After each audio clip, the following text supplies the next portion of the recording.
Hello again, GDQ viewers. You are watching our Transgender Day of Visibility celebration. I am Helix. International Transgender Day of Visibility is March 31st. We are celebrating it a little bit early with a weekend full of incredible transgender speedrunners.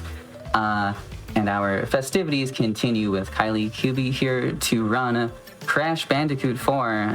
It's about time, and I say it's about time we get into it. So take it away, Kylie. All right. Welcome, everybody. My name is Kylie. This is Crash Bandicoot 4. It's about time. I have run a variation of this game on GDQ Hotfix before, but this is the vanilla version of Crash 4, and it is a brand new category that we made, I think, this month. This is any percent no out of bounds, and with me on commentary, I have Crispy Tacos, who actually currently has the record in this category. Hi, everybody. Yes, Tacos here. I will be providing the commentary and a bit more insight as to what the no out of bounds category entails. So basically what we've done with this particular category is we've basically banned a lot of skips that just completely break the game, just for the sake of having a more digestible way for people to start getting into the any percent category. Yep. We can explain it more when I start the run, just because the beginning's just a lot of movement. So I'll count down from 3, and then on go we can start. All right. Go for it. 3, 2, 1, go. Yeah, so basically, since the beginning of this game's release over 5 years ago, which is scary for me to say, it does not feel like it's been that long. And I died immediately. That is the worst hole skip in the entire game, so I'm just going to not do it this time. Yeah, this level is notorious for its difficulty in going very, very fast because of the amount of hole skips that you have to do and catching cycles. Yeah, so since the beginning, this game has had a lot of skips. So first, it initially started like, okay, there was like 3 levels that have like an out of bounds skip. That's fine. Fast forward 5.5 years, out of the game's 29 levels, I think 11 of them have an out of bounds skip. So it's more than 33% of the run. Yeah, about like 11 or 12, depending on what. A couple people in the community were just thinking maybe we should introduce like a restricted 90% category, and the mods were just like, yeah, no, that makes sense. So we came up with any percent no out of bounds because most of the skips in the game are related to going out of bounds. And the way we defined out of bounds was anything that lets you bypass an invisible wall that's supposed to keep you in an area of the level, anything that lets you bypass a death plane that's supposed to keep you in a level, anything that lets you go too high up or too far below. Oh my god, that is a huge lag spike. This level is also really laggy, so it'll be fine. Yeah, anything that goes too high up or too far below a level's like general area of play, which only happens with one of the 4 quantum masks in the game. And then there's one specific level in the final hub where we had to be really specific with how we defined out of bounds in just one part of the level. But basically, common sense, if it looks like it's out of bounds, it's probably out of bounds, kind of thing. Yeah, and we'll explain a little bit more as we progress through the game to which parts of the levels have those particular skips, and we'll point out where those skips will be actually avoiding. Yeah, so a lot of the movement in this game, or basically all the movement in this game, is going to be like me chaining slide spins. There's basically no cooldown between like initiating a spin and initiating another slide. So in this game, you can kind of really just not necessarily mash it, but you can like press it really rapidly, and that's basically the fastest form of movement. The opening of this level is really cycle heavy with these ropes. I did not get the good cycle, which is not uncommon. The first like three to 5 levels in this game are pretty reset heavy because there's just a lot going on in them, which is kind of just a running trend with a lot of Crash Bandicoot games. Yeah, and these were the cycles that we were mentioning earlier. So, like, if your timing isn't quite up to speed, you can really, really miss a lot of them, and it could just lead to your doom. Yeah, something I tried to do at the beginning with that first rope is that I was, like, standing in a specific spot and not going right up to the rope waiting for it, just because the spot in the level where the second rope cycle starts is right before where I stopped, but I kind of got messed up in the movement, so it didn't matter anyway. But you can manipulate the ropes so that they all line up really well, but it's pretty difficult to do.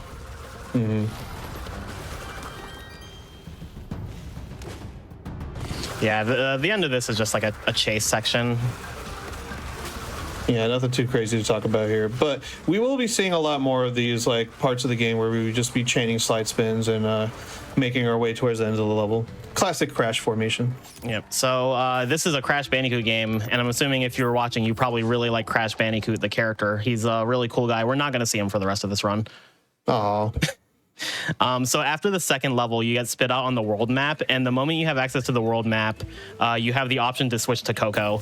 Coco, in terms of gameplay, is completely identical to Crash, and it takes less than a quarter of a second to switch her. All I have to do is press square. And Coco is my favorite character in this series, and one of my favorites in all of video games, so we are absolutely going to play as her, and I'm also going to put on the Totally Tubular skin because it's the best skin in the game. Heck yeah. I would expect The Totally nothing less Tubular from skin you. actually, yeah, the Tubular skin actually does lose time, but it loses like 2 seconds, so in a marathon, I don't really care about doing it. Yeah, it's all about menuing, basically. Yeah.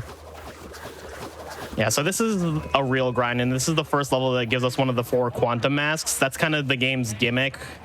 So in a lot of the levels, you'll just have access to quantum masks. The first one here is Lonnie Loli. His power is phase shifting, so whenever I press triangle or R2, some things that are solid become not solid, and vice versa.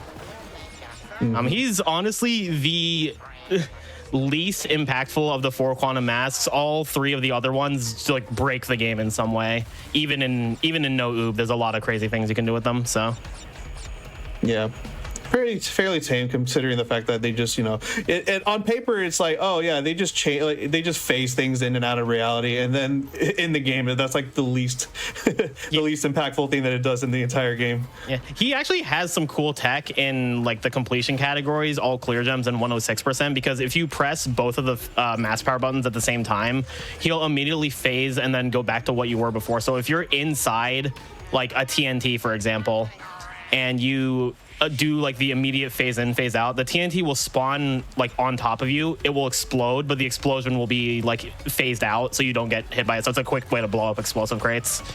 But it has like almost no relevance in any percent. So, Yeah. And then another thing I've done in a lot of these spots is like, the way sliding works in this game is that you actually don't fall at all until the slide ends. So you can use that to just do a lot of hole skips, which will be seen throughout basically the entire run.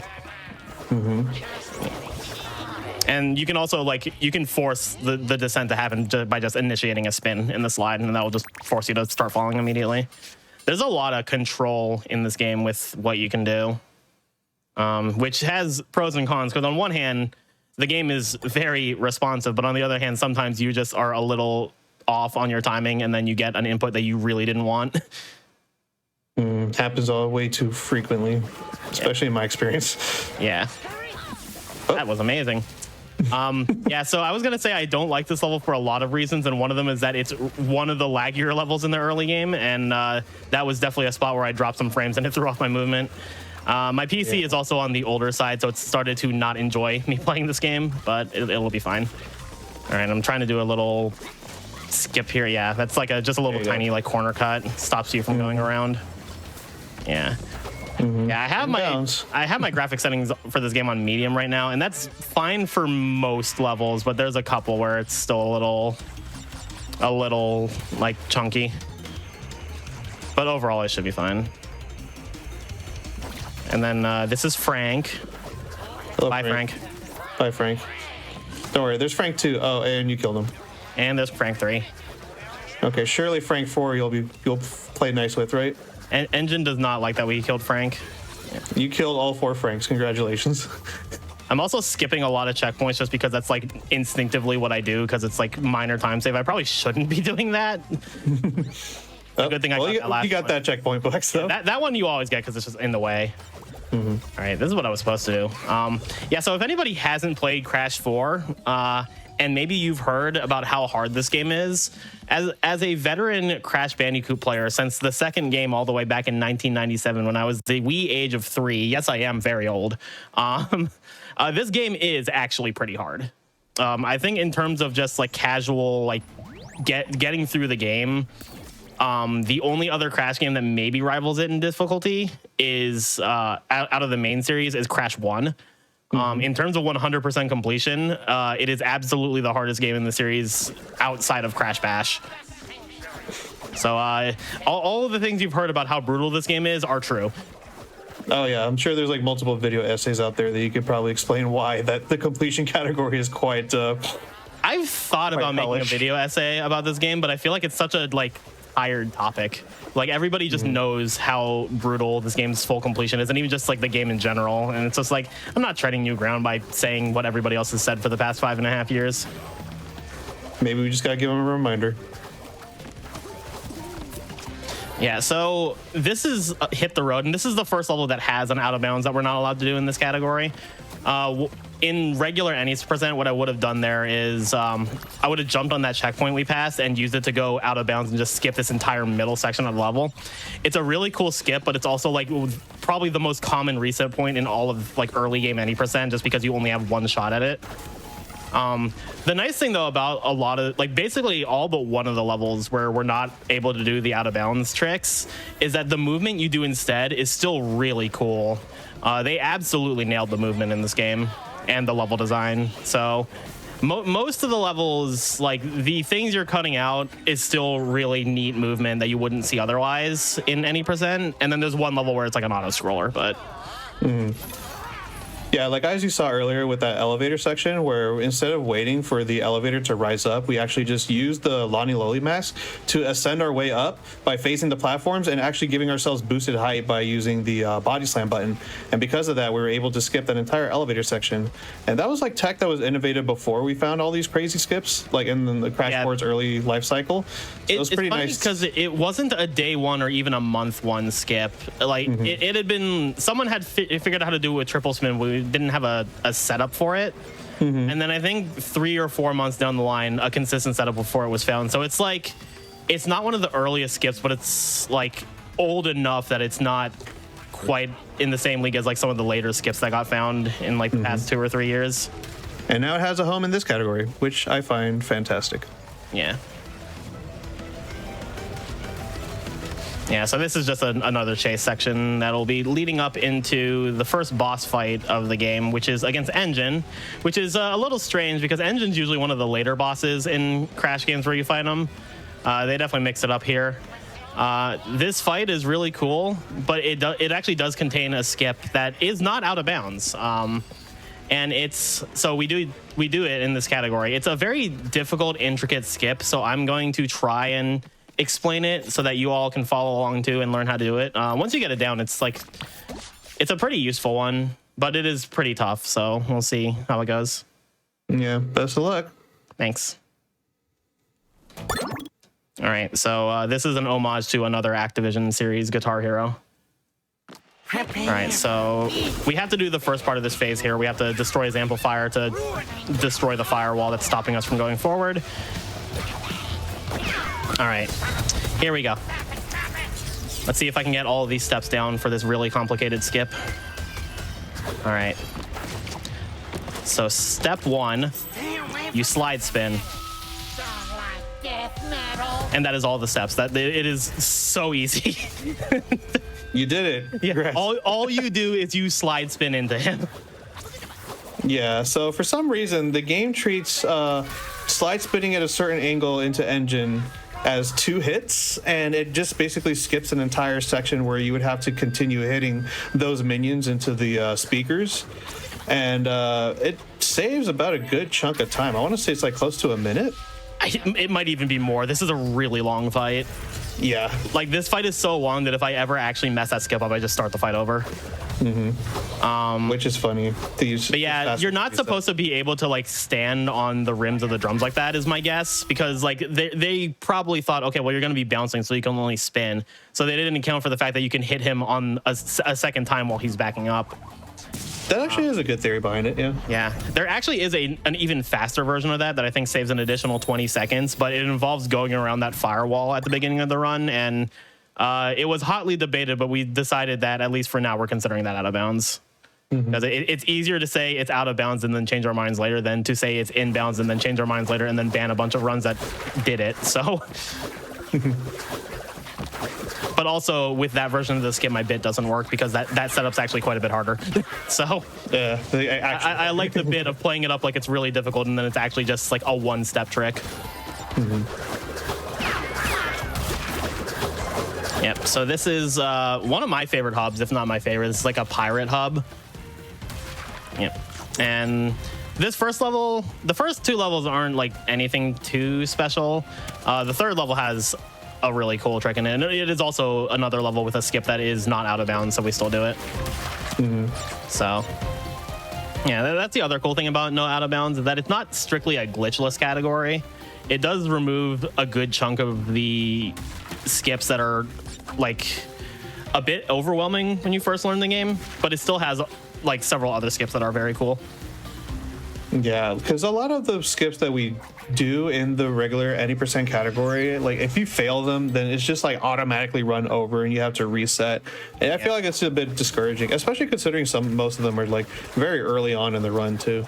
They're all very early and very late.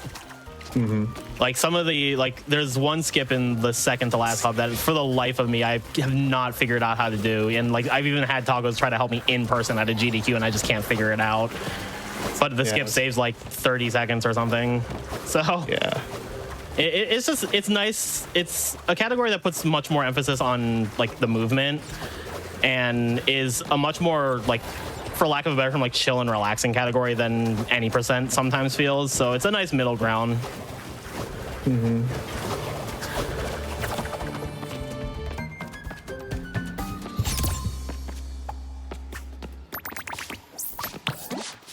All right, so the next level coming up is the first one where we're going to play as somebody who's not Crash or Coco. And the game is very mysterious about, oh, who is this person? It's Tana. They revealed this before the game came out. It's an alternate universe version of Tana.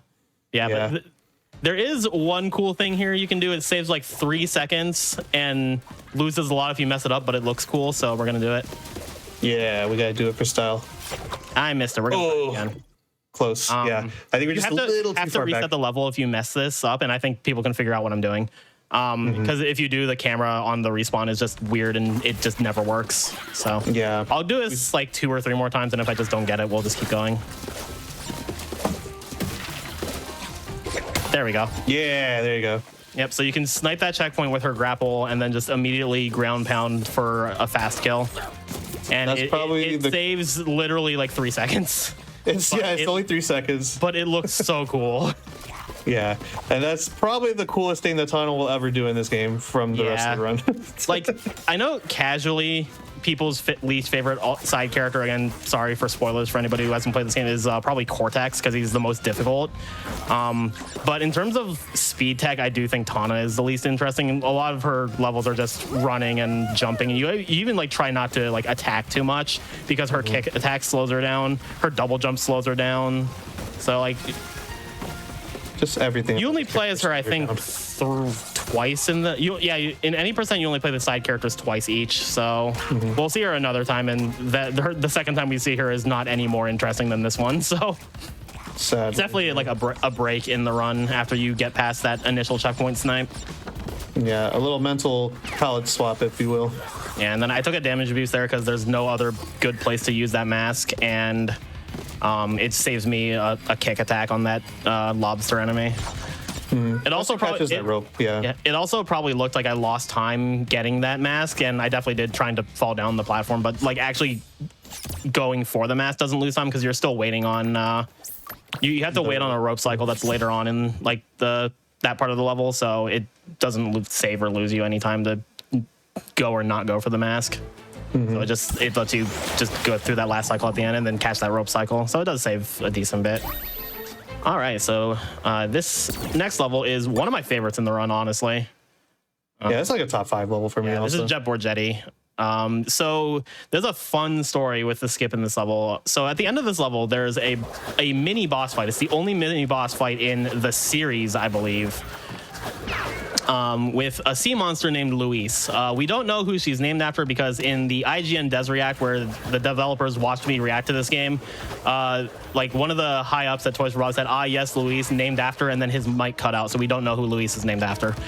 They do that intentionally? No, I think it was an accident. Okay, but I'm that's not actually sure. really funny if it was intentional though. Yeah, I was trying to catch a rope cycle there, but I just barely missed it. I see someone in the chat asking if there's a story in the game that we're skipping over. Yes, there is.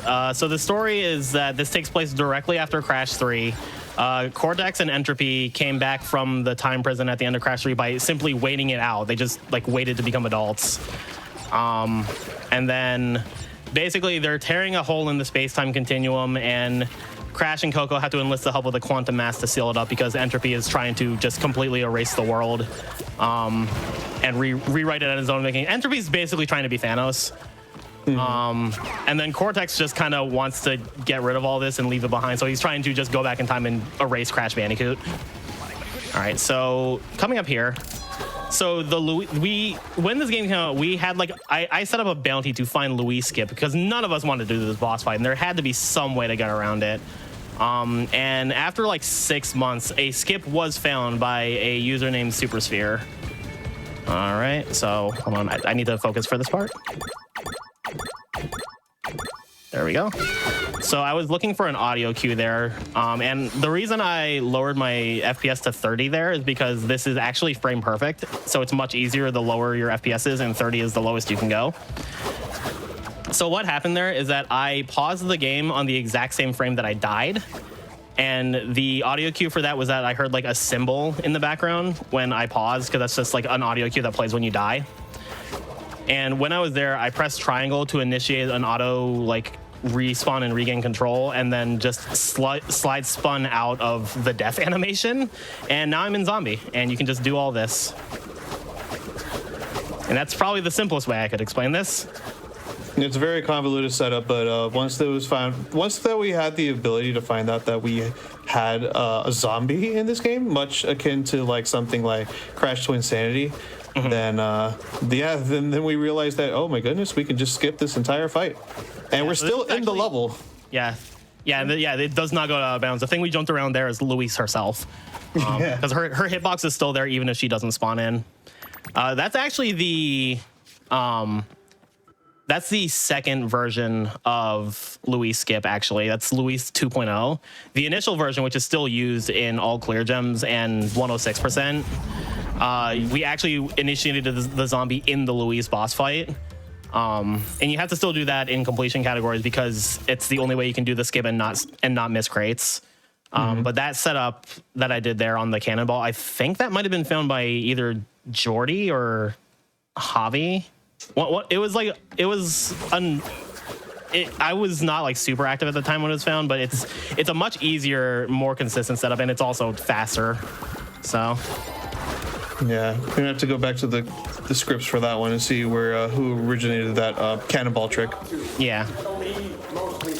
And then that also eventually evolved into a zombie trick in a much later level that is not used in this because it involves going out of bounds. But yeah, so we have in this hub we are introduced to the second quantum mask, Akano. His quantum mass power is the dark matter spin, which is basically an indefinite death tornado spin from Crash 3, which sounds broken, and it is, but you don't want to be in it all the time because you actually do slow down while you're using it. So a lot of this is just knowing just how to properly go in and out of it, and also how to use the momentum you get from chaining like a slide spin into it to just get more distance. There's some really wacky things you can do with this mask if you have the triple spin unlocked from beating the game. Like you can go very, very fast with this, but because it involves the triple spin, we can't do it in any percent. It only sees use in 106%. And the reason for that is because you have to beat the game in order to get triple spin. Yep, you have to beat the game, and then to get 106%, you have to beat the game again. Yeah, so that was Give It a Spin. That is probably the least, or I guess the most mundane level in this hub. Even in No OoB, where like the next two levels are in this hub are notorious for having pretty wild out of bounds that we found like within the first week of the game. But even in No OoB, they've got some pretty nice movement compared to Give It a Spin. look at us, just like the old days, working together against... This level in particular is very notorious for its catching cycles and making sure that you're on point with your slide spinning and your double jumping. Perhaps I don't have the right body for it. And then I did a slide jump there to stop that gong enemy from triggering. Like I just dodged the trigger for it because if you get hit by that, you just die.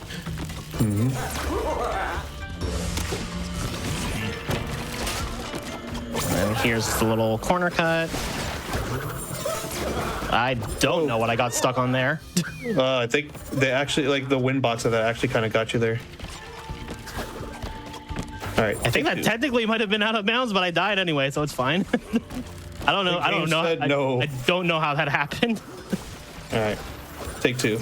It's fine. There you go. Yeah. Nothing happened. See, it was okay. All right.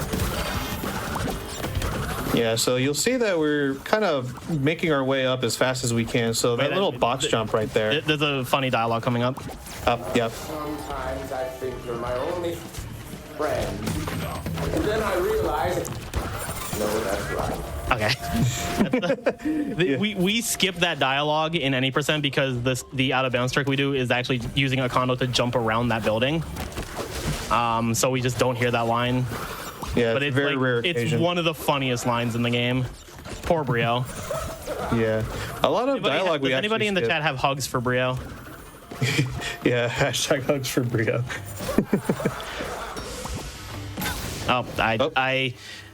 I tried to bounce off the TNT and then use the momentum for the bounce to go really high, but I triggered a cono too early there. Yeah. So I found out yesterday that I can just use a regular slide to go under that second gong. I did it completely on accident and I haven't practiced it, so I wasn't about to do it there. Huh. Interesting. I didn't know that actually. And then, yep, so that was dragging on. Went about as well as one could hope.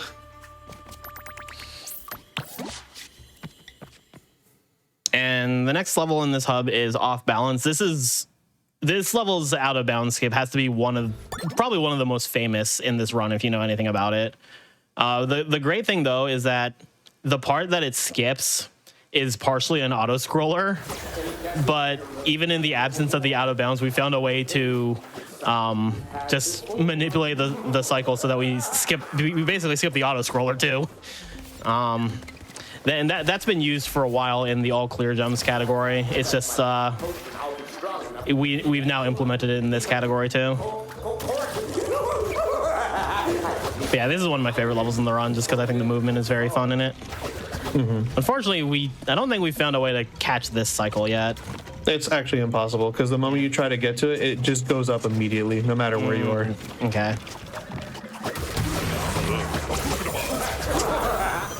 Yep, and then here we can do some corner cuts with the Kano. It's really interesting with the quantum mass in this game because it's clear that a lot of what you can do in this game wasn't intended by the devs, but I also think the devs weren't like trying to rein anything in. The way they put it in, like I think both of the IGN devs reacts they did was that game design is a suggestion. So they realized that they were opening up a wide open canvas for us to just go free with, and they rolled with it. Yep. So there, I actually went over a trigger that was supposed to take a Kano away from me. This actually doesn't save a huge amount of time, but I think it makes this section a lot easier because you can just fly through it like this. Except for I mess it up a little bit. It looks really cool too. Yeah. Yep. So I grabbed this checkpoint and I death beast, and then I'm gonna focus here to do this because it's a very tight cycle.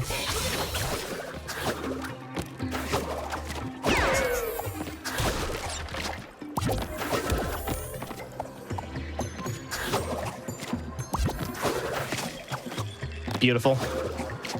Nice. Yeah, so that I had to sit here and practice that for maybe 45 minutes before I got it fully down. But yeah, you can just, with like perfect slide spins and like perfect spacing, you can just pass all of that auto scroller. It saves, I think it's in the realm of like 8 to 11 seconds.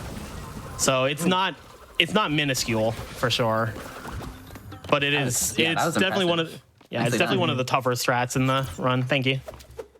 Yeah, that was actually a really good strat because, like, foreign to me because I'm actually an any percent runner, so I wasn't familiar with the all clear gems routing. So seeing that happen was actually new to me. So quite impressive. Yeah, what you do in any percent is that when you get to that section before the auto scroller, you use the checkpoint to jump out of bounds, and then you just use Akano to fly to the end of the level because it's basically a square from that point on. So you just cut out the other 3 sides of the square and make it a line. For science, not for face. Yeah, so here we have Embryo. He's basically your run-of-the-mill Crash 1 nostalgia bait way that you fight him. It's very if you've played Crash 1 and made it to Brio, it's conceptually the exact same fight. They just add Akano into it towards the end. This one has extra babachul in him. Ooze your way. Oh, why? Why don't people take me seriously? Yep. So we got him down to 1 hit point, and then just like in Crash 1, he takes a page out of Bruce Banner's book. So now he's the Hulk. He becomes the green thing. That's his superhero name. Yeah, the green thing. The green thing. Yeah. Yeah, it's just here instead of just jumping on his head like you do in Crash 1, you have to use Akano to push him off the arena. There is actually a tiny bit of tech where for some reason if you hit Brio towards the edge and then immediately jump out of Akano, it double hits him, so you can just knock him off very quickly like that. I don't know why it does that, but it does. I actually found that on accident. Yeah, I did too. Like that was one of the things where just very early in like the first month of any percent, because Tacos and I have been running this since the game came out. Like we were 2 of the like 6 big runners back on PS4. Yeah, that was just one of those things that I just figuring out how to do the fight fast. I just noticed it and I was like, oh, well, okay. And I've never questioned it, just accepted that it's a thing. So yeah, now Brio's doing what a true supervillain would do and introducing inverted mode to the game. Thankfully, we don't have to do inverted mode in any percent because inverted mode is certainly something in this game. All right, coming up next is actually one of my personal like top 5 favorite casual levels, but speedrunning is a whole different beast. I would, if somebody told me that they think this is the hardest level in the speedrun, I would not argue with them in the slightest. Yeah. So to go into detail of why this level is like really difficult is because you have to keep track of cycles in this game, but it's not like cycles that are like conventional by any means. So in this level, the cycles are dependent on the music that's playing in the background. So you have to try to catch yourself in a certain way that it goes into the tune of the song in the background. And if you're not listening correctly, then sometimes the cycles can be really, really messed up. And we try to go for what's called a God cycle in the any percent run to catch a platform. And as we're trying to hear this cycle in its entirety. So I'm not sure if you're going to go for it here, but I don't even know it, honestly. Yeah. I tapped out of any percent pretty early. So a lot of the newer strats are quite foreign to me. Yeah. But yeah, no, it's just like because the cycles are tied to the music, like any slight mistake can just completely mess up everything. Like I've taken a death right after a checkpoint and lost 20 seconds just because the cycle was just that messed up. And case in point, here we go. And there I had to react to I like just knowing the music cues. I knew that they were about to fire the fireballs out of the trumpet there. Yeah, because you saw that the first trumpet guy actually shot twice. Yep. It's really evil. Yeah. It's like so conceptually cool that like they have a level where like the way it works is tied to the music, but man, is it frustrating in the speedrun. Yeah. So this section would be where the God cycle will occur. So you would catch this little platform here as it's ascending. It saves roughly about 6 seconds.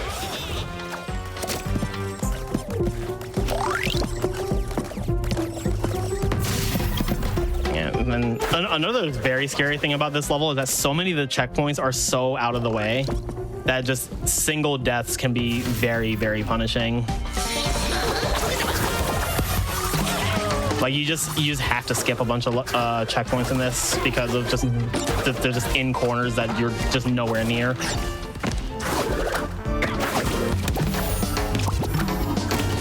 Oh, I was not paying attention to the screen. Well, you had the map. It'll be fine. There, so it's all good. All right, get your dance emotes, chat, because this is a little nice rail section with nice song.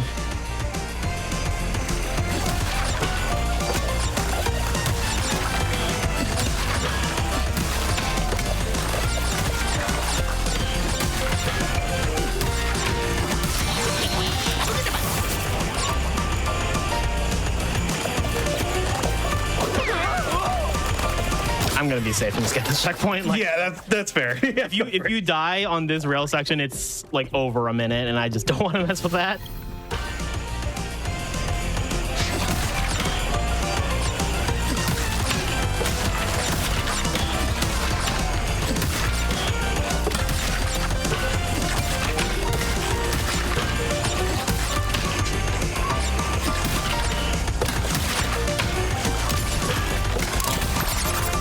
All right.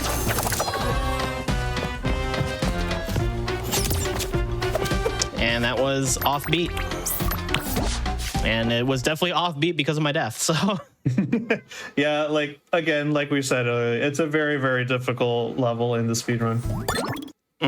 yeah. So this level is going to be the introduction of our second alternate character, which is Dingodile. And I think the announcement that Dingodile was going to be playable was a bit of a surprise for a lot of people before the game came out.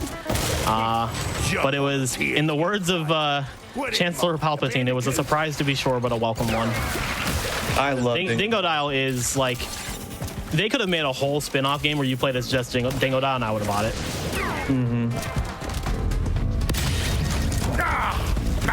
Also, I apologize for Dingodile swearing. He has. This character is the single reason why the game is rated E10 and up. It'd be so funny if that was actually the reason. I mean, it wouldn't be out of the question. Yeah. So there, I did a little corner cut by jumping on that sign because it has a hitbox, and that is not out of bounds. Shout outs to, I think, Serenade Yuki for finding that one. He's also one of like the 6 OG top PS4 runners. I think he's still like top 2 on PS4, I believe, right? Yes, it's mine in first and Yuki barely behind in second place. Yeah, the early like PS4 days of this category was very interesting because tapping into my own history with following the Super Smash Bros. Melee scene, I call it the era of the 6 gods, because there were 6 runners who like amongst each other were very close in skill level, and then they were all like so dramatically ahead of everybody else, and it was just very exciting to see like, oh, who's gonna like push the record down next kind of thing. But like for the frame of reference, I think I went back and checked to see where the leaderboard was on December, like the middle of December, like on the release year of the game. And first place had, I think, a 119. And then 6th place, so like the lowest ranked of like the 6 top runners, was myself with a 123. So that's like a 4 to 5 minute difference. The gap between 6th place and 7th place was like 6 minutes or so. So like that's just how big of a gap there was between like those 6 runners and everybody else. And it was very fun to see that level of dedication to the game, but it was also equally fun to see other people finally catch up like after PC came out. This game has had a very fascinating 90% history, despite the fact that it's only been around for 5 years. Perhaps a video idea in the works. Oh, no, it's on my list. I see someone asking in the chat, what is the mask spinning around us? That is Aku Aku. He's basically a hit point. So you can have up to 3 of him, and then the first 2 count as hit points. The third one is invulnerability for 20 seconds. We're going to see the invulnerability exactly once in this run because they do not give it to you a lot in Crash 4. Very scarce, yeah. Yeah. He also, unlike older Crash games, you can't carry Aku Aku out of levels. So if I finish a level with an Aku Aku mask, I will not have it in the next level. So a lot of the times you just burn the masks where you can. Yep, so this is Run It By You. And I believe after this level, we're going to be taking a short intermission. Yeah, that is 'cause, correct. If this you're- game is quite long. This is you're- like the halfway point of the run after this, because this is the end of the 5th hub and there are 10 of them. If you are new to GDQ Hotfix, when we have longer runs, generally like 115, 120 and above, we tend to take a break partway through. It's helpful for everyone, the runners, the hosts, even our production crew to just go take a wellness break, go get some water, stretch our legs, things of that nature. I actually just remembered I have water right next to me that I filled for this run and then just completely forgot it's there. I should be drinking more water myself. I filled my water before I started hosting and I have not been having enough. Yeah, good point. Should probably get my water as well. Stay hydrated, chat. It's important. Yeah, I've been a chronic soda drinker my whole life, and I'm starting to push myself to drink more water. It is important. Oh, I have been too. Yeah, I ended up switching to like sparkling water, juice beverages a few months ago, and it's better. Yeah. I did 0 sugar sodas for a while, but it wasn't really helping my appetite. So I've gone back to sugary sodas, but also just really moderating how much of it I have per day. Oh, yeah. So one thing that's nice about not being able to do the skip here and having to do this auto scroller is that armadillo, when he sees a wall of TNTs, he'll point at it and he'll make a random sound effect. The one that I like the most is the one he just did where he just goes, yeah. So whenever I would run all clear gems, because you have to do this auto scroller in that category also because there's boxes, I would just like pray that I hear that, and I'm just so happy every time I do. The armadillo bust the run. Yeah. But yeah, no, there's an out of bounds skip here where you just slide spin in the background and then just clip onto the final jetboard section from a trigger underground. But obviously out of bounds, so not allowed in this category. This is just the one level where there's an out of bounds you're not allowed to do, and the trade-off is an auto scroller. But I mean, honestly, I kind of like it as a break, so.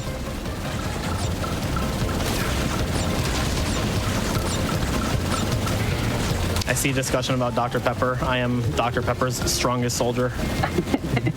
I'm still waiting for Dr. Pepper to sponsor me. True.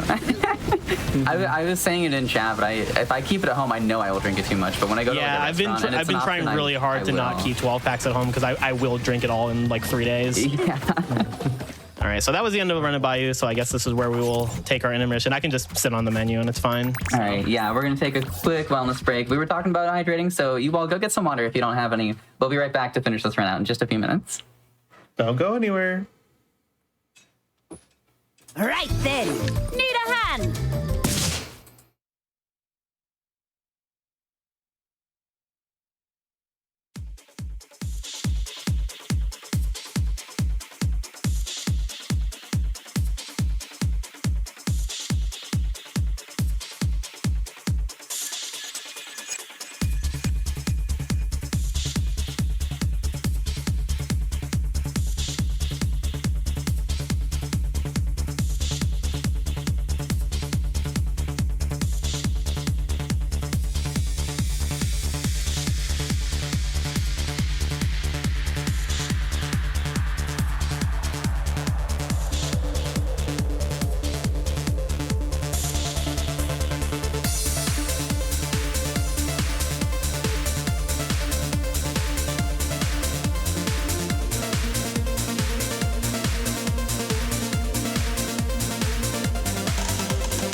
thanks for sticking around, everyone. We are back continuing our Transgender Day of Visibility celebration. We are in the middle of a Crash 4 no out of bounds run with Kylie. So, Kylie, let's finish this out and get us back into it.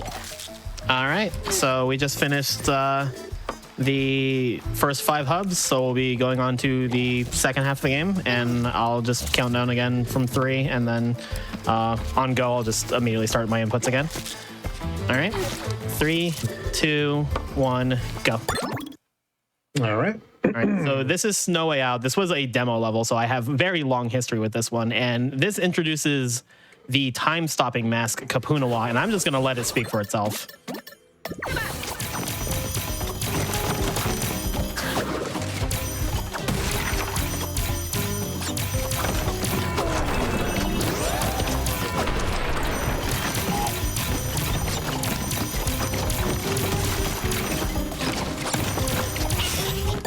Yeah, so you can do that. That was smooth. Yeah. Okay, good. I'm very, very glad that went as well as it did. Yeah, so that is a trick that we call, well, it has 2 names. There's the Kapunawa tech, which is certainly an accurate description, but I call it the time warp because that sounds cooler. And basically, similar to what I said with Lonnie Loli, where there's 2 mask power buttons. If you press the time slowdown and time speed up buttons at the same time, you just immediately go into the power and go back out of it. And for some reason, that warps you forward a little bit. And how much it warps you forward is dependent on your frame rate. The lower the frame rate, the further you go, and also the quicker you can just chain the time warp. So, oh, that was the weirdest thing I've ever seen. That forced me into a body slam. Yeah, so basically with 30 FPS, you can just blaze through levels with the time mask. I don't do it everywhere just because there's some spots where it's really difficult for minimal gain, but in places where there's long stretches of just slowing stuff down, it can save a decent bit of time to just do that. So in those sections, you just drop to 30 for a little bit and then just go back out because it takes maybe a second or 2 at most to menu to 30 FPS.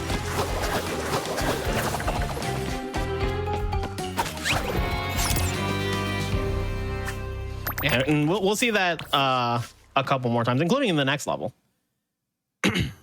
Yeah, so the next level is Stay Frosty. I like to call it Stay Cursed because this level never goes right.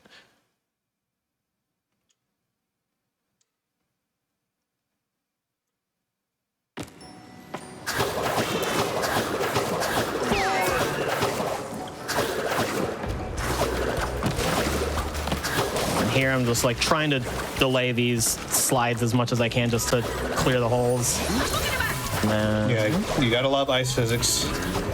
Yeah, that and just the thing that the devs call coyote time, where you can for a couple frames after falling off an edge, you can still act as if you were on the ground. All right, so here's another, gonna drop to, I know what I'm doing. Options, video, 30, there we go.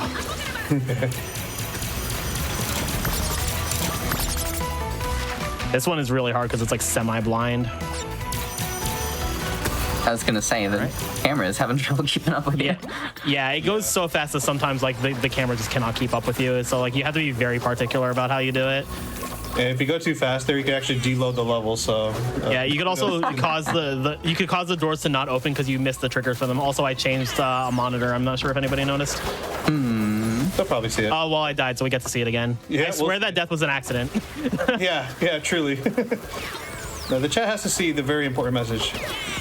Yeah, so one of the monitors in some of these levels is literally just an MP4 file in the game's file, so you can just change it. So I changed it to say trans rights, because trans rights. Yes, exactly. Trans rights. And this last, I don't bother doing the time warp here because it saves very little time. And then you can see here where I'm doing little tiny time warps there, but because I'm well above 30 FPS, it just put me forward a very, very small amount. So, all right, and that's the last we'll see of the time warp for a little bit, but we'll see it a couple times in the end game. It's not the last time we're going to see the time mask. It's just that the sections where you can use the time masks, it doesn't save enough to be really worth it, I feel. Yeah, there's not much practicality for this level. This is mainly just a lot of platforming. Yeah.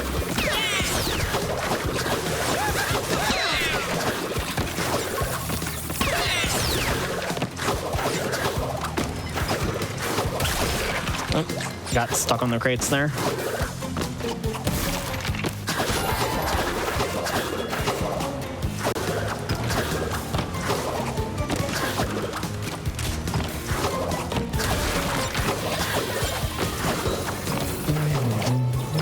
Underrated song in this.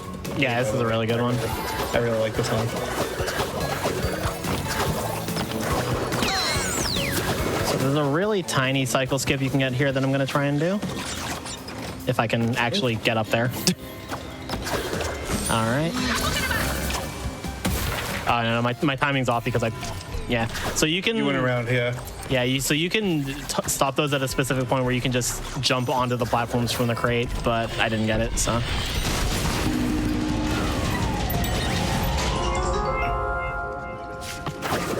Yeah, so this is like the only part in the level where you actually use the time mask, and it's such a short section that it's just not even worth doing the time warp for. Yeah, because we gotta keep back recurring characters that people love and care about. Yep, like here's Cortex. Polar. Yeah, no, Cortex. Yeah, definitely. Cortex, yeah. I meant Cortex. Yeah. Yeah. This is Bear. Yeah, never heard of him. Yeah. Anyway, yeah, this is Polar. Yeah. He controls pretty similar to how he does in Crash 2. There are some differences.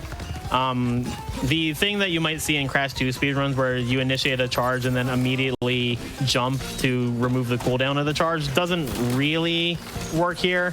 So we just mash charge as much as we can. But also we have to be careful about it because if you charge in the wrong spot, you can mess up the positioning and just run into a hazard. So About that. I'm having fun. Can you tell? Cortex is having fun. I'm glad some of us are. I'm having fun. I was gonna say, yeah, I hope chat is having fun. See, I usually say that because I'm just like, this is the point where I'm just getting mad because the run's going badly, and I'm just like, I love one of us having fun, Cortex, but no, I'm actually having a good time right now. Likewise. All right. Ooh.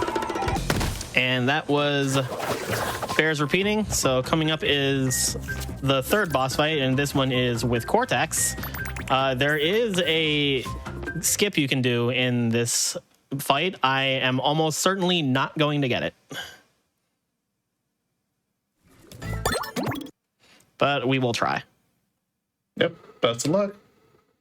I've made a few upgrades to my blimp. And then whether or not I get it, I'll let Tacos explain it because he knows it better than I do. Rain of giant deadly missiles.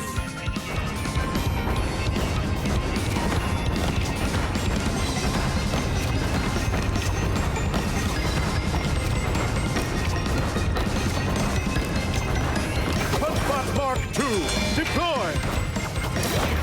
Yeah, I didn't get it. Yeah, a little close. Yeah, so if you aim your trajectory of the punch bots closer to the center of Cortex, it won't count as a hit because the robot will just phase through him. But in the game, it actually takes a life off. And if you death abuse, the robot will spawn in. Let's see if you can try here. No. Yeah, I didn't get it. But yeah, so yeah, you have to hit it at the very like right or left sides depending on where they spawn. I still don't know exactly like the intricacies of it into getting it consistently because the robots spawn either the left or the right, and it could also spawn in the map in the centers or in the very far left or rights. So that's also like RNG factors that you have to contribute. So it saves 20 seconds if you get both punch bots duplicated, but it's also just very time consuming into trying to figure out if you have the angles right or not. So Yeah. it's a very volatile, very, very volatile like technique to use. I just do it and pray. Like Yeah, exactly. Yeah. I think not my current PB, but the one before it. I think I had one punch bot. I don't remember. Yeah, no, I never bank on actually getting it. Yeah, even one punch bot saves like at least 10 seconds, so it is worth at least trying to go for it. Yeah. Also, Cortex mentioned the Wrath of Cortex there. I don't know what he's talking about. He said the twalk. Yeah, the twalk of Cortex. Yeah, never heard that game. Yeah, Also, the walking I was doing there in the fight, I swear that wasn't for swag. That actually is just, in my opinion, the easiest way to do that fight without slowing it down. All right, so we are now going back to the time of the dinosaurs, because you can't have a time travel game without that. So you're not supposed to be able to jump past these vines, but you can by just doing that. Although I think I did it wrong, so I'm gonna have to win on these ones. Yeah, I did a double jump when I wasn't supposed to, so it's fine. I'll just play it safe. Gotta love those cycles. Yeah. Speaking of the Wrath of Cortex, I see Wrath of Cortex 106% world record holder Mick Hooper in chat. Hi, Hooper. Hey, that was good, Hooper.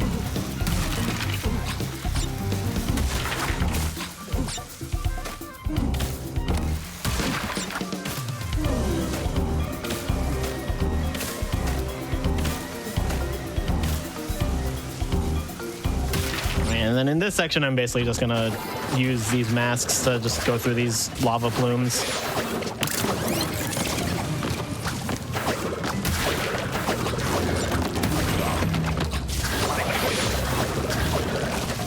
Had a little lag spike there, so I just waited out to see what was going on there.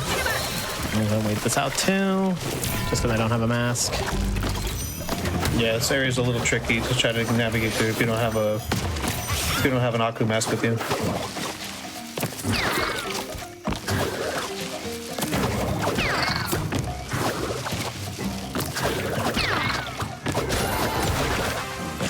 And then last part of this level is just another rail section, so.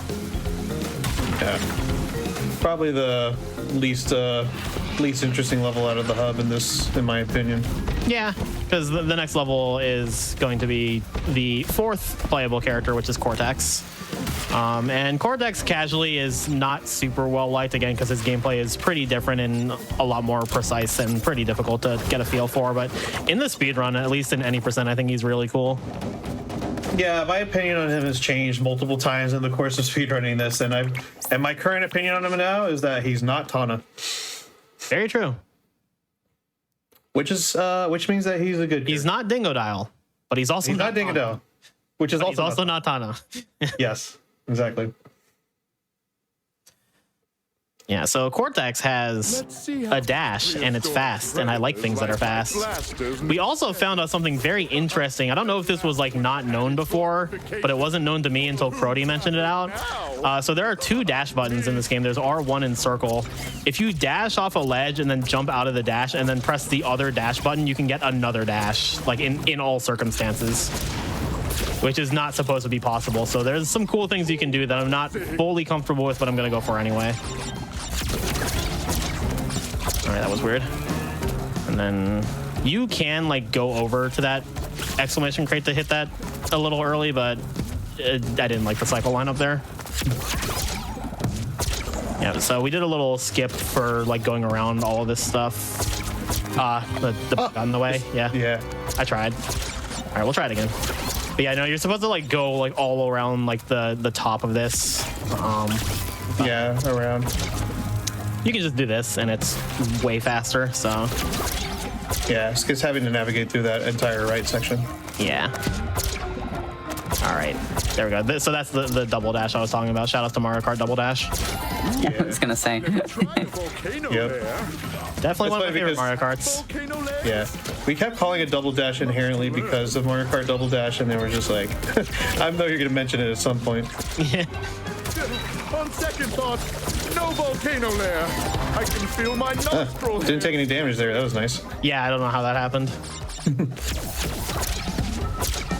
Okay, we're gonna try that again. This last section is like, I'm just bad at it for some reason.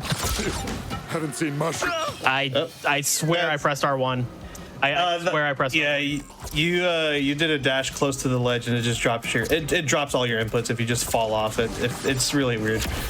So anyway, Cortex is not Dingodile, but he's not. Exactly. Still has his faults though. So yeah, we get to hear more of this song, and I actually think this is one of the most slept-on songs in the game.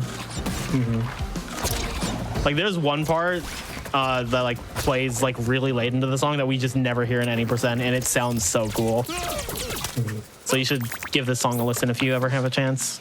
Honestly, this game's soundtrack I think is pretty slept on. Yeah. If you like marimbas and xylophones, this is the category. It's got a very different like sounding feel to it than the PS1 Crash games, and even compared to like Wrath of Cortex or Twin Sanity. But I still think it's a very cool soundtrack. Yeah. Yep. So this was the other demo level, Dino Dash, and this one is very cool. This is just a lot of really clean movement.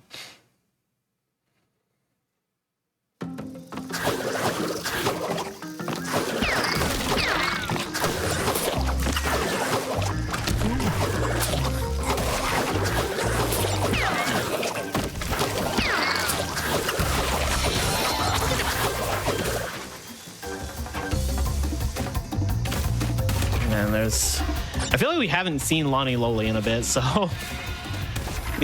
This level is basically the game reminding you that he's here. It's a thing.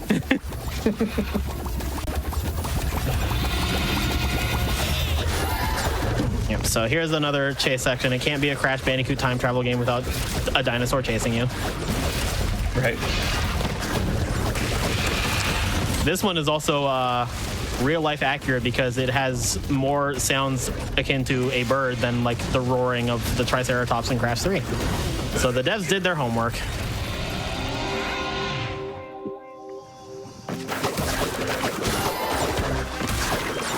So then it transitions to a side scroller here with again some really cool movement. And transitions to another chase section. I always love that little box jump just because like it's so late into the spin hurt box that it just disappears. Anything that makes the movement work where you don't have to expend a double jump is so nice because the double jump like cuts your momentum. So it just feels so good when you can clear things without it. Yeah.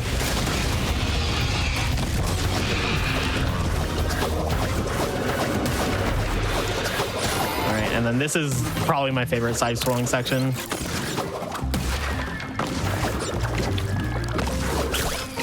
Yep, very clean. That one I remember. I didn't mean to hit that TNT, but it's fine. This mask isn't going to do anything.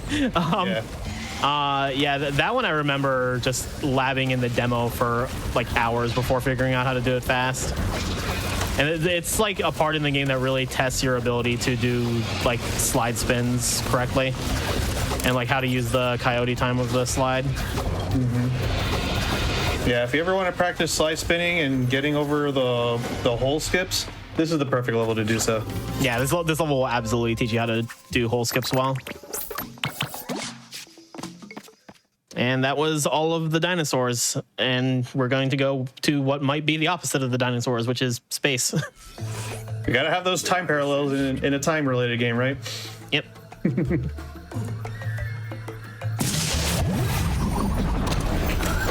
Yeah, so the first level in this next hub is Out for Launch. I feel like Out for Launch has a very interesting history because it's also one of those levels where the skip that we do in here wasn't found immediately, but it was found relatively early. And back then, I was grateful for there to be a skip because I always found the movement in the later half of this level to be quite annoying. But since coming back to it in no OoB, I actually think the movement in this level is very sick. So yeah, I really like the movement, especially in the later section. Yeah, so... Yeah, in any percent, you actually just cut out most of the level with the fourth quantum mass that we just got, actually, which is Ika. And he will definitely be coming up soon. We actually had him at the beginning of the level, but I didn't use him at all because there was no point. So the game introduces him to you by like taking out like crates and showing that you can go in gravity, and they like basically layer both like electricity and the bugs to be crawling at the top of the ceilings and stuff. Yeah, just an example. Yeah, so evidently Ika is an anti-gravity mask, so you just press the button and then he flips gravity for you. Add some weird 2D nonsense going on there. The cool thing about Ika is that the anti-gravity swap can also double as an extra jump, because you can swap, like once without landing, you can swap gravity and then swap back, and you can use that to halt your momentum, and it like sort of acts as a pseudo jump.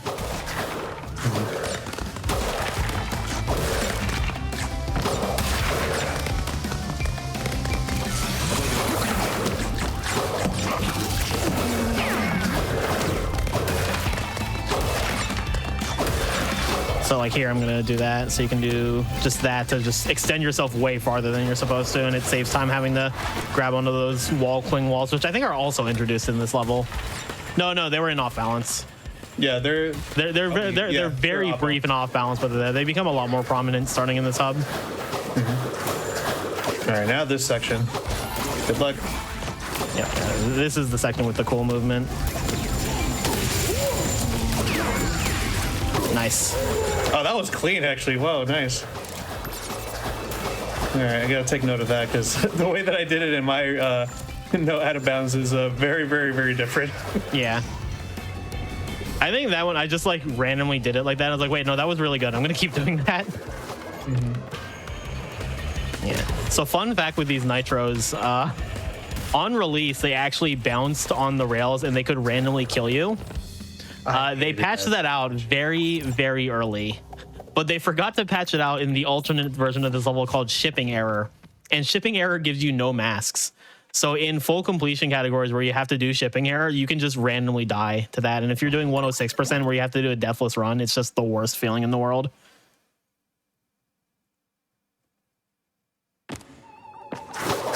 So this level is stowing away.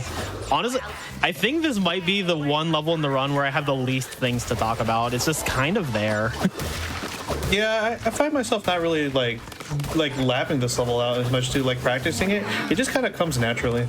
Like it's sandwiched between two of the most interesting levels in the run, both in like any percent and no OoB.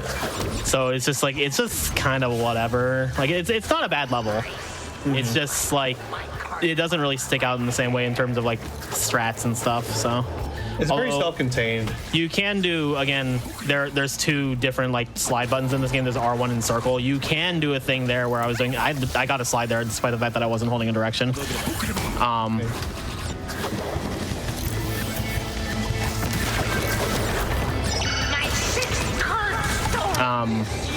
Yeah, so if you're in a slide or a crouch, and so if you're like holding R1 and then you press circle, you'll initiate another slide despite the fact that you're already crouching. And that's what I did to power through some of those, like, I call them the waffle makers because they look like waffle makers. I have to take a look at those again. I've never heard of that. I think I'm also going to take an opportunity here and talk about SGDQ a bit then. For those who haven't heard, SGDQ run submissions, volunteer applications, and registration opened yesterday. And that will be live in Minneapolis, Minnesota, July 5th through 11th. Accepted volunteers and runners will receive an event badge as usual. Apply by March 31st to volunteer if you're interested in camera ops, tag donations, activities, or any of the other volunteer positions. March 31st is also when run submissions close.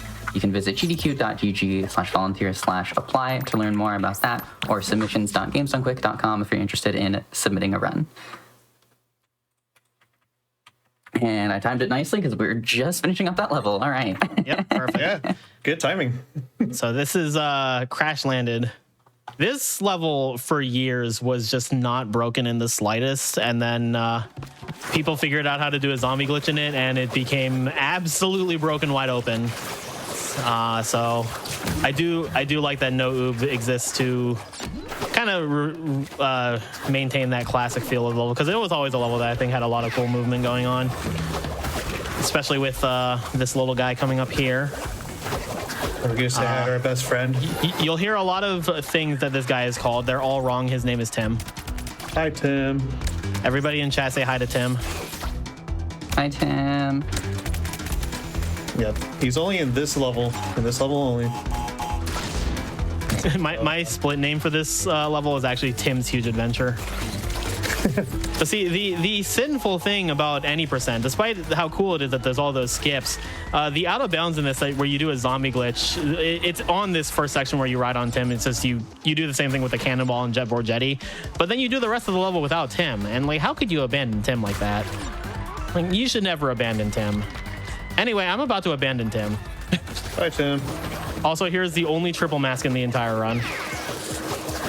I don't even think it's technically optimal, but I'm definitely not going to ever give up doing it.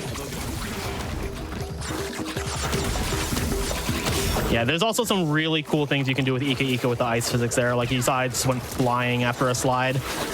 I wish there was more of it in this game, but unfortunately it's just this level in these two parts right here. Yeah, you just go zooming. Yep. And also, I lied, chat. I didn't abandon Tim. I just was meeting up with him later. Surely you won't abandon him later, right? No, definitely not. Okay, good. I realized I said ice physics. It's kind of more like goop physics, but it's the same properties as the ice and the snow levels. The slime physics. The slime physics, yeah. It's like how in Crash 3, it's not ice physics, it's oil physics. I like slime physics. I'm using that from now on. Yeah. Not to be confused with Tim physics. Tim, I think, controls exactly the same as Polar, if I'm not mistaken, so... Yeah, they're fundamentally the same.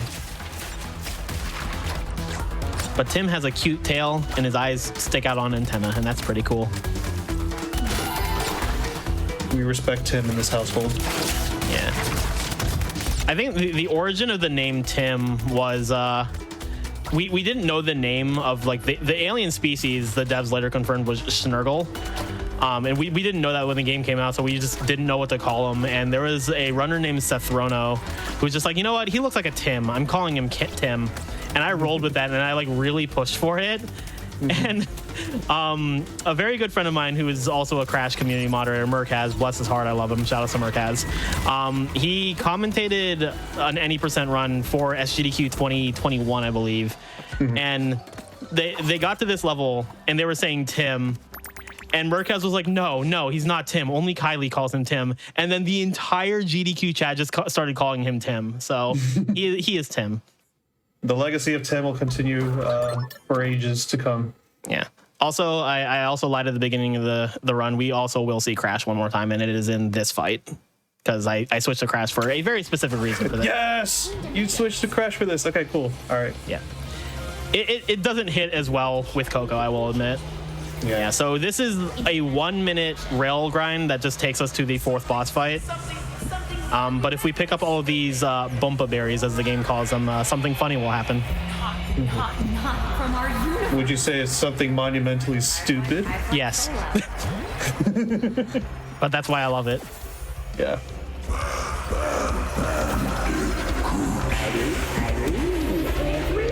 Is this all there is? Forever? This section has many a vocal stem. Yeah. My favorite one's coming up here. I'll go with you. Wait out. Wait out. Wait out. Wait out. Wait out. Wait out. Wait out. Wait out. Wait out. Wait out. It's so good.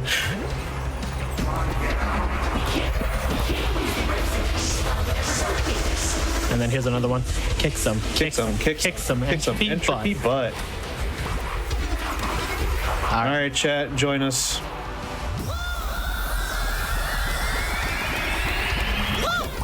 The devs were very aware of internet culture. Bandicoots are considered pests. Yeah. I don't actually switch to Crash in runs just because I can't be bothered. And the variant for Coco instead says, she says, yeah. And the first time I played this game, I actually didn't know what it was. Like, I just saw that and said, what the hell was that? And someone in my chat had to explain, oh yeah, no, if you do it with Crash, it's the whoa meme. And I was like, that makes so much more sense. So now for marathon runs, I always do this fight as Crash. And I just inherently play as Crash anyway, so. Sinful. Yeah. I think I distinctly remember back during that PS4 era where there was like the 6 of us, I was the only one who played Coco. Oh yeah, that's true, actually. It was so funny. I remember I got on one of my old PBs, there was a YouTube comment that was like, why do all the top runners play as Coco? And I was like, I'm the only one of the 6 that plays Coco.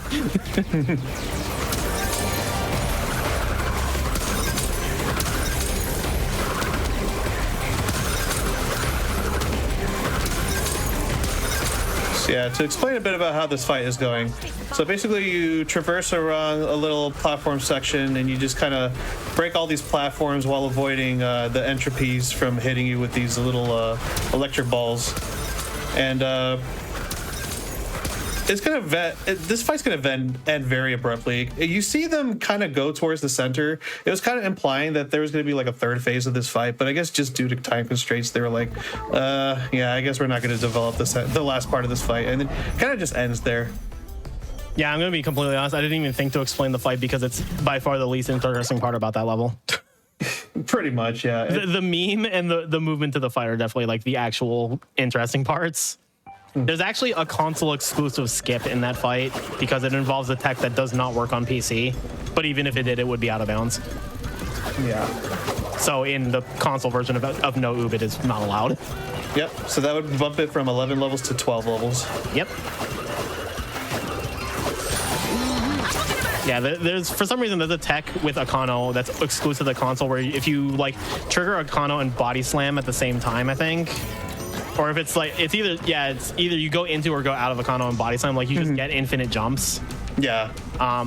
It's like a little precise, but you can get the timing down not too bad, but it just does not work on PC for some reason. Yeah, they patched out a lot of things from the console version, and that was just like a hidden... They actually only patched out that. Like the PS5 and Xbox and Switch versions patched out a handful of the skips that we found workarounds for anyway. But that's the only thing that was completely patched out of PC. Yeah, still makes me sad to this day. Yeah, it was a cool tag for sure. But the leaderboard's split between PC and console anyway, so. And the differences between all the console versions is minor enough that we don't feel the need to split them. They used to be split further, but then like the runs just kind of homogenized where they were all similar, so we just merged the boards again. This level is really sick, by the way. This is Food Run. This is a contender for best level in the game because it's a level where like you use all 4 of the quantum masks in tandem, which I think is really sick. And there's another level that will be similar to that. This level has a very big out of bounds. It's the one that I said earlier in the run that I just could not for the life of me figure out how to do. But I also think the movement in this level is really cool, so I'm not lamenting the loss of the skip.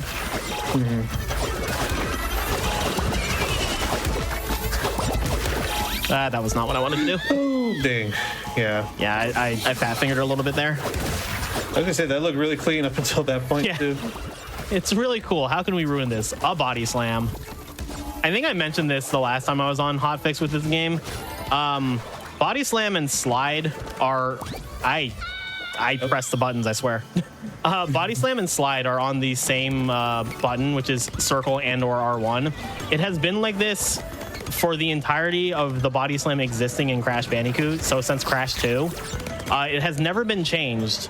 Out of every game in the Crash Bandicoot series that has like the classic platforming movement, the L1 button is never used, including in this game. And I don't know why they don't just put body slam on L1. Like, L1 is so unused in this game that I actually mapped my my level select button, because we didn't even explain the map movement. Because you can just bring up the level select menu to skip actually walking on the map. So that's what I've been doing the whole run. You're supposed to press like the center touchpad button or like the select equivalent, depending on what controller you're using, to bring up the level select menu. I just mapped that to be L1. I didn't know that was an option that you could do. Yeah, it's in the internal Steam settings that you have to do it. But I see. like, if the L1 button's not being used otherwise, like, you might as well. Also, shout outs to that robot on the side who's just gardening.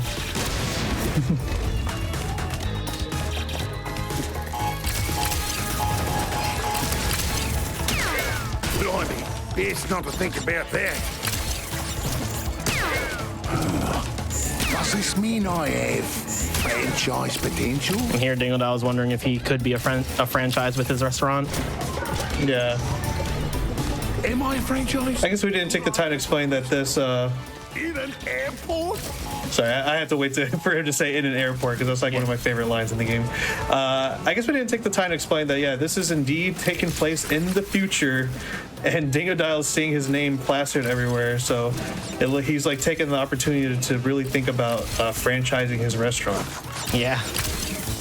Yeah, so this is a pretty infamous level. Like, if you were to go out in the street and survey a bunch of people and say, what's your least favorite level in Crash Bandicoot 4? Most of them are probably going to say this level. This first part with Dingo Dial, I don't think is too bad. We love Dingo Dial. Yeah, Dingo Dial is fun. It's the other character we don't talk about. Yeah, there's a second part to this level that I'm not too hot on.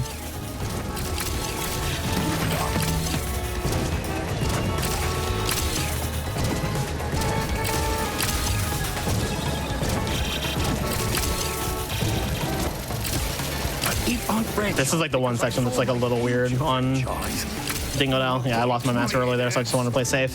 Yeah, so that part with Dingodile is cool. Unfortunately, after that, we have to play as Tana. Yeah. And it's not even like a dig on Tana herself. It's just most of her section is just pure auto-scroller. And we do a lot of checkpoints. Okay, I was a little slow there, so I just didn't bother. Yeah. You can jump ahead of that train if you're fast, but my movement was a little awkward there. Yeah, so I've mentioned a couple times that this is not the first time I've run Crash 4 on GDQ Hotfix. The last time I was here, and Tacos was with me that time also, I was running a mod of the game called the Enhanced version. Gonna do a quick elevator skip here. So the Enhanced version does a lot of things to make the full completion of the game more digestible, for lack of a better term. And one of the things it does is split this level in two. So the Dingodile section is considered one level and the Tana section is considered one level. And that is usually the single biggest criticism thrown at this level, is that it really feels like it should just be two levels because of how long it is. I think the reason they made it one level is because every hub has a maximum of 3 levels that are not like side alternate, like timeline version of levels.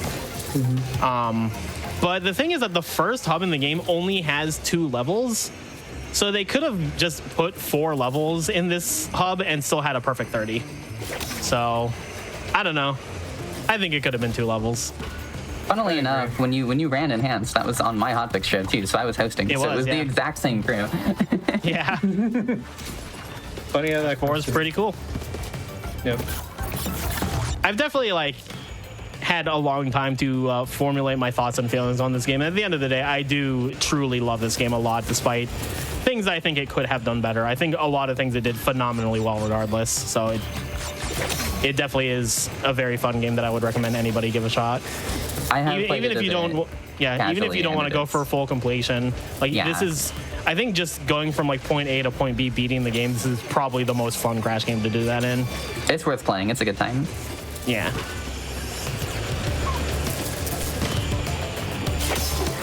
So we are coming up towards the end of things here. That's thankfully the last. I was going to say that's the last auto scroller. It's not. That's the last rail section. This is the last auto scroller. Yeah. So the reason why this level is notoriously long is we do a lot of checkpoint skipping in this level, just out of the sake of just going fast. And if you die at any point and you go back to a checkpoint that you may have missed, you gotta redo the entire rail section over and over again. I guess we're just not gonna get that mask. It's fine. Yeah, you got this. Yeah, so they decided to just throw Frogger into the end of this level. Oh, nice. So, yeah, so see, I don't try to think of any specific movement. I just improvise that entire section. Now imagine doing that and doing it in either a time trial or in a perfect perfect relic run where you can't die. That's the part of why that level is so brutal. It's not the worst in an any % pass, but it's definitely rough when you're starting to go for everything. Yeah. All right, so this level I actually think is pretty neat. One, because I just like Cortex's movement, but also with that double dash tech we talked about, the movement in this level has just become a lot cleaner, I feel. Once again, shout outs to Mario Kart Double Dash. And this is one of the levels that was found with a huge skip later in its life cycle. We actually found that there was a gigantic skip that actually brings you to the end of the level by actually breaking that checkpoint box early and using Cortex to break one of those TNT robots. And if you jump at a precise time, you can actually land on the very top of the gate, the little tunnel that goes before the checkpoint box, and it basically warps you to the end of the level, which is crazy. My timing was a little off there with the cycle. But yeah, no, I think that's the most recent skip that's been found, and it was found as recent as I think a year and a half ago or something. About a year ago, yeah. Yeah. I'm not even sure if the record has it in the run. The current one? No, it doesn't. Yeah, because the any % records actually stood for a very long time at this point.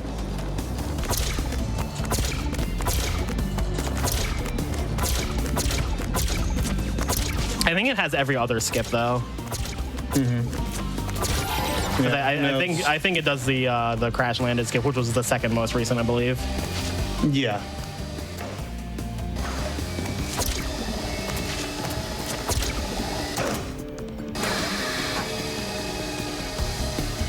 So yeah, as you can see with how these auto scroller sections go, where you're just kind of waiting.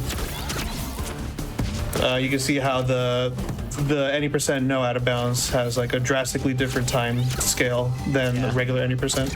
I like to call that little side scrolling section the garbage section. The garbage section, yeah. And then The trash The section. double dashes is like really cool. And I shifted to the left there just because the way those falling cargo, like the way they fall, is like a very consistent pattern. And I knew there was going to be one on the right. And then this section's cool. I'm going to try and do a little swag thing that isn't optimal, but it's very funny if I get it. So Yeah, I want to see if you pull it off. Gotta avoid all the TNT first. oh, I got it. Oh, there you Should go. be fine. All right. Yeet. Yep. See ya.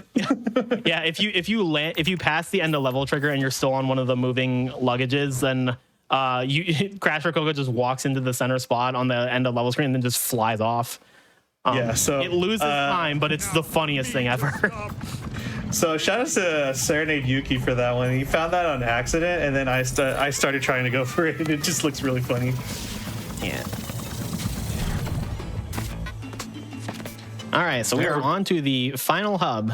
This is nitro processing. This is one of the biggest run killers in any percent, and it's the third to last level in the run. Oh Yeah. no.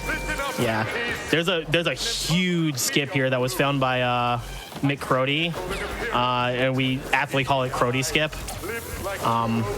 It skips a huge chunk of this like 2D section coming up, but you have to weave through like 3 different death triggers all at the same time, and it's precise, and it loses a lot of time to mess up. So thankfully we don't have to do it.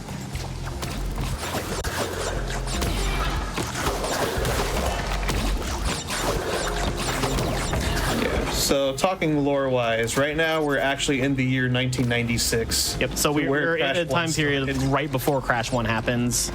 What happened at the end of Cortex Island is, or at the end, no, we're in Cortex Island. What happened at the end of the last hub, the Snacks Dimension, is that Cortex has betrayed the team, decided he wants to go back in time and erase him ever creating Crash Bandicoot. So now Crash and Coco are on a mission to stop him from doing that. But also, past Cortex is very stubborn and doesn't believe that future Cortex is him from the future. He just thinks he's an imposter. So now they're fighting with each other. That's all the dialogue in the background. And Yeah, it's you'll very get funny. to hear it. Yeah. In this category, you can actually hear it because in the out of bounds category, you'll hear all the dialogue that is going. Yeah, so we skip this whole room in any percent because you're not actually supposed to carry Ika Ika this far.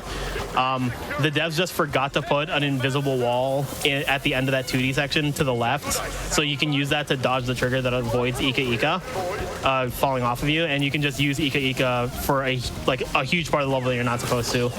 This is the one room that we had to be very specific on how we ruled what was and wasn't out of bounds.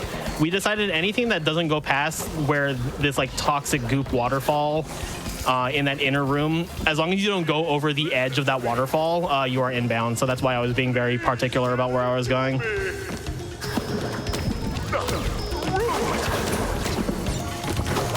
Yeah. At the end of the day, the no OoB category is a somewhat like custom arbitrary one that we made, but I think the rules we made are pretty consistent. So. And so we switched from Ika Ika to Kapunawa, which means we are about to have time warp again. Yeah, let's get that drip, the frame rate drop.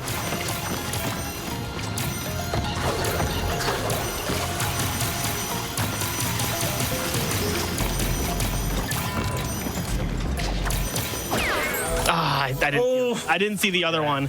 Okay, it's fine. Yeah, that's. I've been messing this one up a lot lately. It's actually like, this is one of the tougher ones to do. Yeah, it's a really hard one to navigate through, just because there's so many things on screen. Yeah. Also, sometimes like these last two, I think they're supposed to be fireflies, but they're also electric. Also, for some reason, Cortex just hates ducks. based on the sign there. Yeah, but the no duck sign. yeah, those last three on like the slope up, sometimes they're on the left, sometimes on the right, and if they're on the right, you're just you just can't do anything about it. So The no duck sign is why I'm hosting this and not Quacksilver. oh, true. Sorry, Quack. Nice. Well, actually not nice. Sorry, Quack. So this is Toxic Tunnels. I think this level and the next level are a perfect pair of final levels that they could have come up with. So the next level is one that really tests your mastery of the quantum masks. This level doesn't use them at all. So it tests your mastery of Crash and Coco's movement. And I think that's just like a perfect duology of levels to close the game with. Yeah.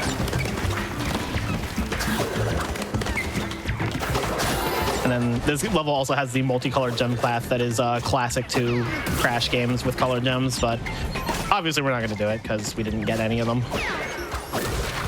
And plus, it would take too much time. Yeah, it's a very long path, which there's actually a skip for it, but it's not useful in Vanilla Crash 4 because there are crates in the gem path. It is used in Enhanced though, and I actually showed it off when I ran Enhanced.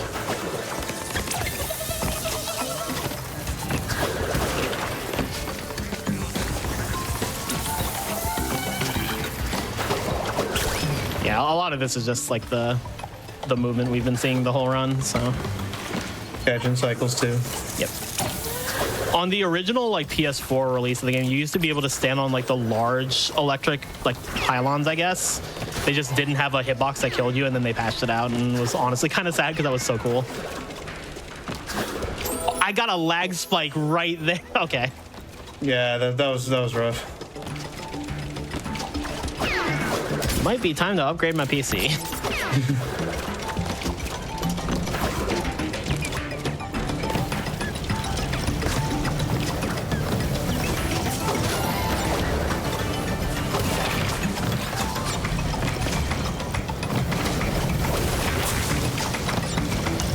Yeah, that was a weird place for a lag spike. I don't think I've ever gotten one there. Mother's name, Sharon. Childhood pet, broth with googly eyes. Favorite food, buttered noodles. Butter on the side. Embryo, change the password to my diary. These bats can also be very annoying because for some reason, sometimes if you slide spin under them, it'll still count as a death for you. I don't know. I think I got stuck on something. This last section is really brutal because there's just no checkpoints after a certain point. So Yep. this is a really cool level, but it is a horribly unforgiving one.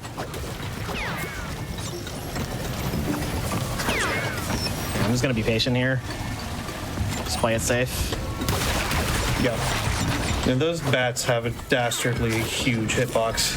Yeah, and there's two of them right at the right before the end of level trigger. So like these two bats for a while were just the bane of my existence back when I ran any %. Honestly, same. It was pretty bad.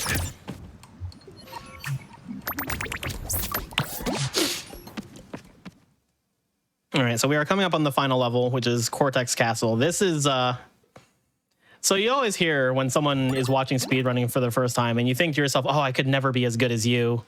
I just want to tell people the first time I ever played this level, I died upwards of 60 times. Also, Everybody starts somewhere. And also, yeah, look at the screen. Yes. But yeah, no, everybody starts somewhere. Like the one behind the portrait of grandfather that only... All right, so I actually just learned this time warp, like literally like right before the hotfix, so we'll see how this goes.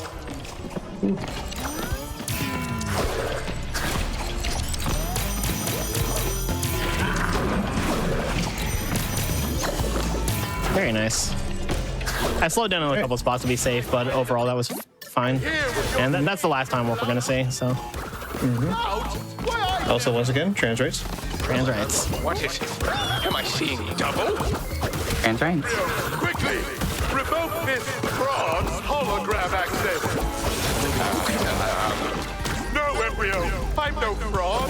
I'm from the future. My PC is trying its hardest right now. Embryo, do you not recognize your own master? I'm the real And then that what I did there, I call that the Jordy slide because it was found by Jordy925, who was also one of like the OG PS4 runners of this game, and is also currently on an absolute tear in Spiral 120% on the PS1. Like he's reaching world record level. So huge shout out to Jordy. He is just a legend at any game he touches. Because before that, he was a legend at the Insane Trilogy and Crash Team Racing Nitro Field. He's very good at video games. But yeah, you could just slide spin along the spike discs there, and just makes that side scrolling section a lot easier. And we're just completely talking through this total mass gauntlet. Yep.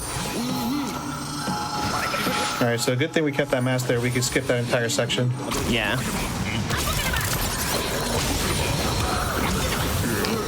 Oh, it's like I never left. Right. It always feels so satisfying. Yeah, that section is one, I call it the mass gauntlet because it is a complete gauntlet. It's definitely like one of the hardest skill checks in any Crash game, but it is also so perfectly designed where once you know how to do it, like you never forget. Yeah, that was awesome. There are points in this game where There are points in this game where the movement flows super well, and that was absolutely one of them. Yeah. All right, so we are actually on the final boss, and Cortex has turned the tables, and now he's using the quantum masks, which is, for one, I think that's a really cool parallel to the rest of the game, and also like the prior boss fight where you use all the quantum masks, where now they're being used against you. But it's also a nice parallel to the Wrath of Cortex, which was the original 4th Crash Bandicoot game, where that game is also based around 4 masks that are your enemies. So it's kind of a parallel to that as well.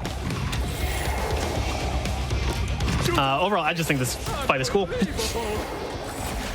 But yeah, time will come up at a certain point, and I'll be sure to point it out.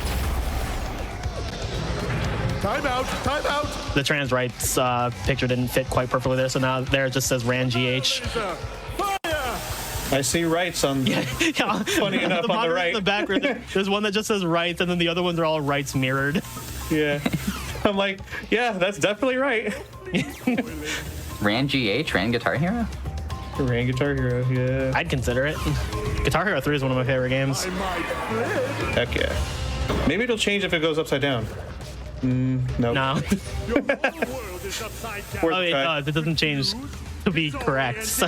Yeah, it's still mirrored. Yeah. I was considering just a square version of the video file where like everything fit better on these monitors, but then it wasn't as visible on the monitors in the other levels, and I felt like that was just more important. No, it's funnier this way. Don't worry. Yeah. I was also like, Ran GH is pretty funny. And also just seeing rights on that one. Seeing rights on the right side. It's so good. He gets a little confused sometimes. He's got to remember. Yeah. Which side is which? All right, so there's like a little cute, like, tiny skip you can do here. So you're supposed to like loop all around. We're not doing that. I messed this part up. Yep. The moment I did the jump, I was like, that's not gonna make it. It was so cool. I'm gonna do it again. Yeah. Ready, set, cower before combat. Okay, I'm gonna just play this part safe.